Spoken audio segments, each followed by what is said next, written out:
Buenas tardes a todos los presentes. A continuación, se dará a conocer acerca de la problemática antropológica, denominada Testimonios para la Reconciliación, la reconstrucción de la paz por medio de la Comisión de la Verdad. Por ello, es importante compartir el concepto de la Comisión de la Verdad en Colombia, el cual, según este proceso, se define como un mecanismo temporal establecido para investigar y esclarecer los hechos ocurridos en el contexto del conflicto armado. Su propósito es revelar las violaciones a los derechos humanos y las infracciones cometidas, permitiendo así una comprensión integral de la complejidad del conflicto. El objetivo central de la comisión es garantizar que las voces de las víctimas sean escuchadas, proporcionando a la sociedad un relato veraz y detallado de lo sucedido. Asimismo, busca sentar las bases para la no repetición de estos hechos, promoviendo la reconciliación y la construcción de una memoria histórica colectiva. Primeros pasos. La Comisión de la Verdad fue creada en el marco del Acuerdo Final para la Terminación del Conflicto y la Construcción de una Paz Estable y Duradera, firmado en noviembre de 2016. Desde el ámbito constitucional, su creación se oficializó mediante el Acto Legislativo 01 de 2017 y el Decreto 588 del mismo año. Teniendo en cuenta lo anterior, se pueden identificar los siguientes objetivos establecidos en el decreto. Primer objetivo. Consiste en contribuir al esclarecimiento de los hechos, proporcionando una visión integral sobre la complejidad del conflicto armado. Este objetivo busca fomentar una comprensión más profunda dentro de la sociedad, con especial énfasis en aquellos aspectos menos conocidos, como las consecuencias que dicho conflicto ha tenido en las niñas, en los niños y en adolescentes. Segundo objetivo. Promover y contribuir al reconocimiento, lo que implica reconocer a las víctimas como ciudadanas y como ciudadanos. El reconocimiento de las víctimas es un pilar fundamental para la construcción de la verdad, la justicia, la reparación y la garantía de no repetición. Además, permite evidenciar las violaciones e infracciones cometidas durante el conflicto, asegurando que estos hechos no sean olvidados. Tercer objetivo. Es importante comprender que la convivencia no se limita únicamente al hecho de compartir un mismo espacio social, sino que también implica la construcción de un entorno transformador y renovador. Esto requiere que la resolución de conflictos se lleve a cabo de manera acertada, tolerante y efectiva, en un marco de respeto y promoción de una cultura de paz. ¿Cómo se puede comprobar? Colaboraciones con la antropología. Conversatorio. Nombrar lo innombrable. Este conversatorio se realizó entre los años del 2020 y del 2021, en el cual se destacan las siguientes palabras: duelo, exclusión, pobreza, reconciliación y restauración. Entonces, ¿en qué consiste nombrar lo innombrable? Se trata de un espacio en el que artistas colombianos, a través del arte, visibilizan el conflicto y dan testimonio de los sufrimientos que ha atravesado Colombia. De este modo, el arte se convierte en una herramienta para evidenciar las atrocidades cometidas. Nombrar lo innombrable se configura como un mecanismo de resistencia y de resiliencia para la sociedad colombiana. A continuación, exploraremos algunas de estas manifestaciones artísticas.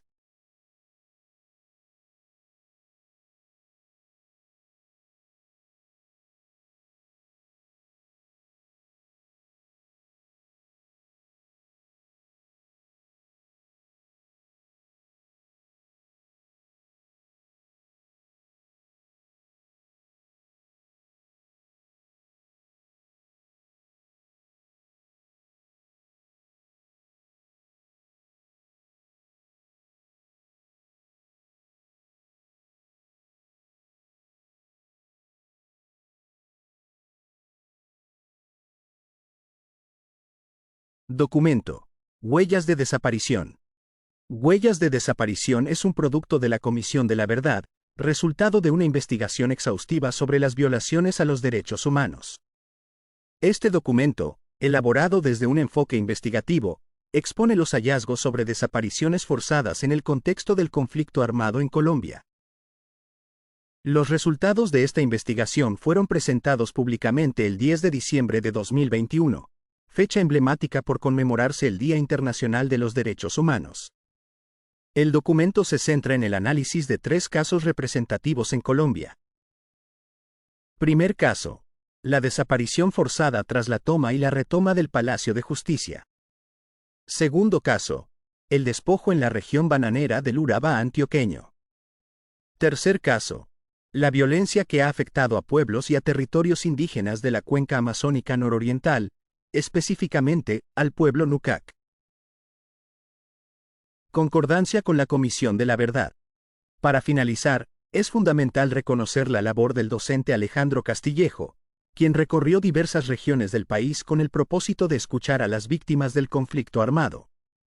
Gracias a este esfuerzo, se recopilaron más de 200 testimonios, relatos profundamente marcados por vivencias, emociones y memorias del sufrimiento.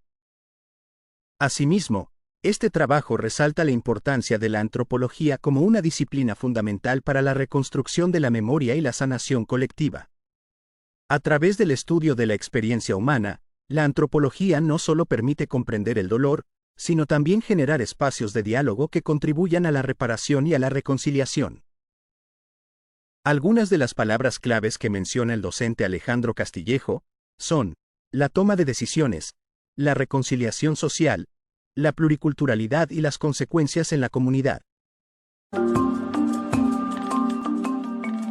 Alejandro Castillejo es doctor en antropología, comisionado de la verdad acá en Colombia y ha trabajado durante más de 2 décadas en el impacto de la violencia en la experiencia humana.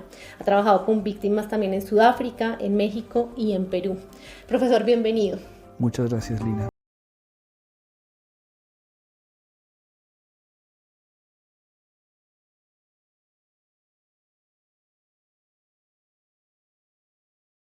¿Recibe el país con la entrega de ese informe de la Comisión de la Verdad? Pues bueno, me parece que recibe el trabajo de 4 años de un conjunto de gente, de un conglomerado de investigadores, de mucha gente que hizo un intento descomunal y monumental por tratar de entender, digamos, los vectores centrales de lo que ha sido la confrontación en Colombia. Y lo que reciben es un relato muy grueso y muy grande y unas especificidades de experiencias concretas de violencia y de guerra, y por supuesto un conjunto de recomendaciones también en varios sentidos, ¿no? Que guarda el capítulo Cuando los pájaros no cantaban, que es específicamente el capítulo en el que te concentraste como comisionado. Es un libro que tiene casi 600 páginas, con 250 historias leídas y editadas y pensadas de una manera particular, a través de las cuales nosotros también le entregamos al país, si se puede decir así, la experiencia de la gente en la guerra, no solamente aquellos que fueron víctimas, sino que ellos también estuvieron armados. Entonces es un libro donde hay en cierta forma una convivencia narrativa entre mucha gente, y ahí hay una apuesta que con el tiempo se hará más obvia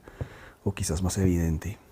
¿Cómo fue el trabajo de acercarse a las víctimas, a los excombatientes, a todos estos actores del conflicto y lograr un poco también esa tarea que es intentar llegar a la reconciliación, que es avanzar hacia la paz? Al entrar a la comisión, pues yo arrastro mi trabajo de investigador en la universidad igual, y lo que hago es un poco 2 cosas. Por un lado, entender cómo la comisión durante el año inmediatamente anterior se había dedicado fundamentalmente a la recabación de testimonios realmente, de graves violaciones a los derechos humanos, porque ese es el mandato central de la comisión. Para yo tratar de mirar cómo es que puedo leer, si se quiere, y escuchar de otra forma eso. Entonces hay un primer acercamiento, por supuesto, ante el trabajo que la comisión había hecho.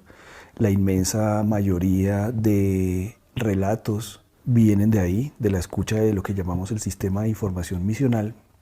Y otro pedazo vino del trabajo de campo mío durante 1 año y medio alrededor de 2 proyectos concretos. Uno que se llamaba Narrativas de Vida en la Guerra, que tiene que ver con excombatientes y con miembros de las fuerzas militares. Y el otro se llamaba Diálogos con la Naturaleza, que juntaba una reflexión nacional con mucha gente, con muchas autoridades espirituales de muchos pueblos a lo largo de todo el país sobre el concepto de naturaleza como sujeto de dolor. ¿Cómo fue el trabajo como antropólogo? Tú retomas un poco el trabajo que venía haciendo Alfredo Molano, que es más inclinado como hacia la sociología. Honestamente, yo no recojo el trabajo de Alfredo. Comparto con Alfredo su interés por escuchar y su interés por caminar. pero yo vengo de una tradición intelectual muy distinta. Para mí era muy importante. Yo, por ejemplo, caminaba y hablaba con gente y yo veía era el aparato comisional funcionando. Yo veía mecanismos, cosas, me intrigaba mucho, por ejemplo, cómo una comisión de verdad producía un sentido de pasado o incluso se producía pasados. Cuáles eran las teorías del dolor que había detrás de toda esta cosa. O sea, mi conjunto de preguntas son muy diferentes. Y fue de ese conjunto de preguntas que en realidad provenían de la antropología realmente, de donde sale finalmente la idea del volumen de testimonios. Y el volumen de testimonios en ese orden de ideas es fundamentalmente un volumen antropológico, es decir, al final es una especie de honra que se le hace a la disciplina, porque es un volumen que está basado quizás en la versión más tradicional y clásica de lo que significa la antropología y lo que significan las historias. Tiene un conjunto de visiones editoriales, ¿no? Por ejemplo, para nosotros en ese volumen era importante escuchar a la gente desde su punto de vista, y ese es un principio que, con todo lo polémico que siga siendo, siempre ha sido un principio importante de la disciplina. Es antropológico también porque había una preocupación en las historias que se situaban más en torno a la vida cotidiana. No teníamos ninguna preocupación por imponer interpretaciones sobre lo que la gente decía, cuestión que es muy común. Y en ese orden de ideas, aunque el volumen se sustenta sobre la noción de violación a los derechos humanos, lo que se relata ahí es muy distinto a lo que normalmente relataríamos si tuviéramos el ojo puesto sobre la violencia literal. Nosotros nos rehusamos desde el comienzo a no querer ver la violencia literal, y esa fue la propuesta que se hizo, y esa fue la propuesta que fue afortunadamente aceptada, y esa fue la propuesta que terminó, digamos, materializándose en el libro, ¿no? Ahí vinieron dos cosas específicas. La primera de ellas es una crítica al hecho de que sentimos que en Colombia hemos hablado mucho sobre lo grotesco y que el país necesita otros relatos.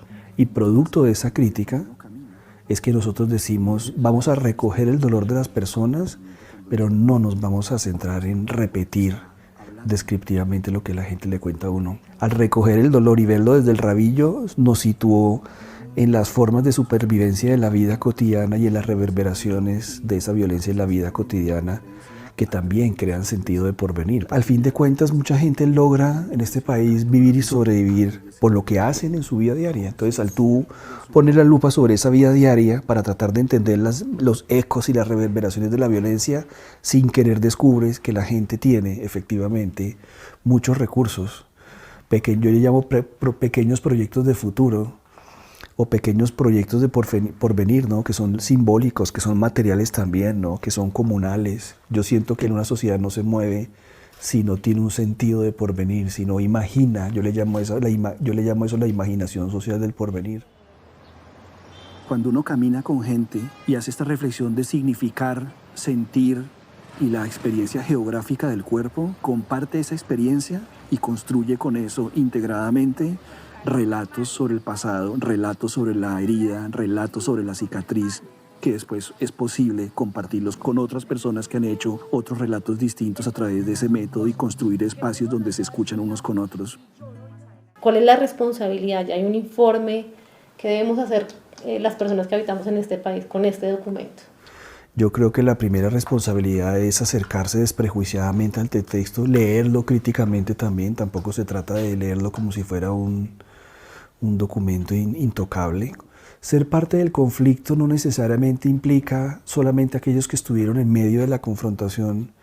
Yo creo que aquellos que no tuvieron en principio absolutamente nada que ver con eso, de alguna forma también estuvieron vinculados con la guerra, porque la guerra al fin de cuentas cubrió todos los sectores de la sociedad. La violencia no es solamente lo que le pasa a uno o lo que le sucede en algunas personas por la voluntad de otros, sino la violencia también es el conjunto de relaciones que permiten que precisamente esas cosas pasen. Y hay relaciones de desigualdad y diferencia en este país muy marcadas que son constitutivas precisamente de la base sobre la que muchas otras violencias ya armadas y de otro tipo también se dieron. Pero ese allá y ese acá depende realmente de un conjunto más grande de jerarquías y de cosas. Y en ese orden de ideas todos tenemos algo que ver con eso.